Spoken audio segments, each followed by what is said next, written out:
Bike चलाते हैं तो आरटीओ के कुछ नियम पता होने ही चाहिए, स्पेशली रजिस्ट्रेशन वाले। आज हम इसी पूरे प्रोसेस को एकदम आसान भाषा में समझेंगे कि आखिर इंडिया में बाइक री रजिस्ट्रेशन के नियम और डेडलाइंस हैं क्या। तो चलिए शुरू करते हैं। एक प्राइवेट बाइक ओनर के लिए ये नंबर सबसे ज्यादा जरूरी है, 15 साल। बस इसे याद रखिए। जब भी कोई नई बाइक खरीदी जाती है ना, तो उसका रजिस्ट्रेशन शुरू में बस इतने ही साल के लिए वैलिड होता है। समझ लीजिए कि ये आपकी बाइक की रजिस्ट्रेशन लाइफ का पहला और सबसे बड़ा माइलस्टोन है। तो सवाल ये है कि भाई इन 15 सालों के बाद क्या, बाइक का क्या होगा? यही वो पॉइंट है जहां हर बाइक ओनर को कभी ना कभी पहुंचना ही होता है।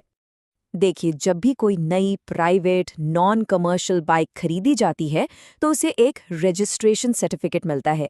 हम सब उसे आरसी कहते हैं ना। तो ये जो आरसी है, ये पूरे 15 साल के लिए वैलिड होती है। अपनी आरसी उठाकर देखिए, उस पर वैलिड अप टू के आगे ये तारीख साफ साफ लिखी होगी। ओके, तो मान लीजिए 15 साल पूरे हो गए, अब क्या? ये जानना बहुत जरूरी है कि बाइक की कहानी यहाँ खत्म नहीं होती, बल्कि यहाँ से तो एक नया चैप्टर शुरू होता है। ये टाइमलाइन देखिए, कितनी आसानी से सब समझा रही है। शुरू के 15 साल के बाद आरसी को रिन्यू कराना पड़ता है, और हर बार रिन्यू कराने पर इसकी वैलिडिटी 5 साल के लिए और बढ़ जाती है। तो पहला रिन्यूअल होगा 15 साल पर, फिर दूसरा 20 पर, तीसरा 25 पर, और ये सिलसिला चलता रहता है।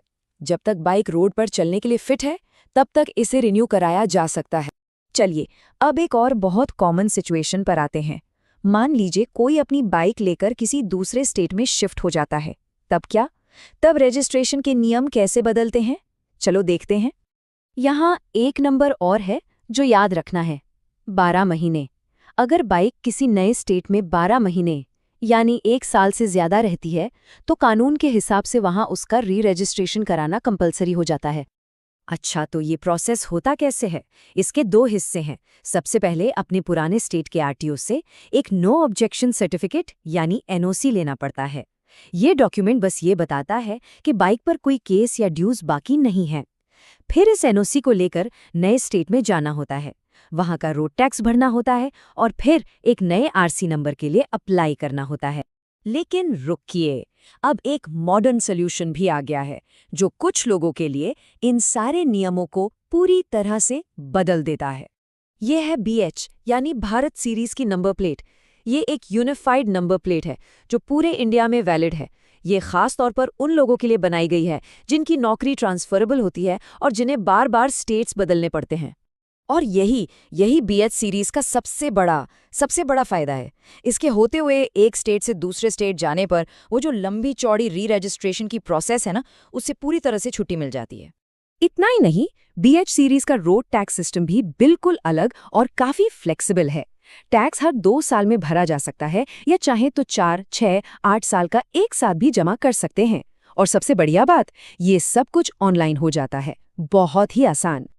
तो ठीक है, नियम तो समझ लिए, लेकिन अगर इन नियमों को फॉलो ना किया जाए तो इसके नतीजे काफी सीरियस हो सकते हैं।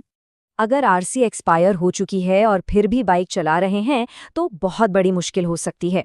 एक तो भारी फाइन लग सकता है, दूसरा आपकी बाइक रोड पर इल्लीगल मानी जाएगी, और सबसे बड़ा खतरा, खुदा न खास्ता कोई एक्सीडेंट हो गया तो इंश्योरेंस कंपनी क्लेम देने से साफ साफ मना कर सकती है। तो आखिर में रिन्यूअल के लिए तैयारी कैसे करनी है?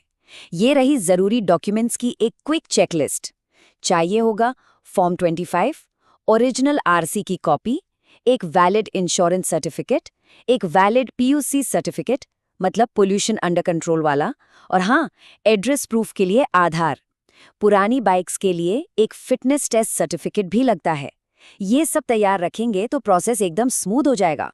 तो अब ये सोचने वाली बात है, क्या किसी की बाइक का रजिस्ट्रेशन अपने अगले माइलस्टोन के लिए तैयार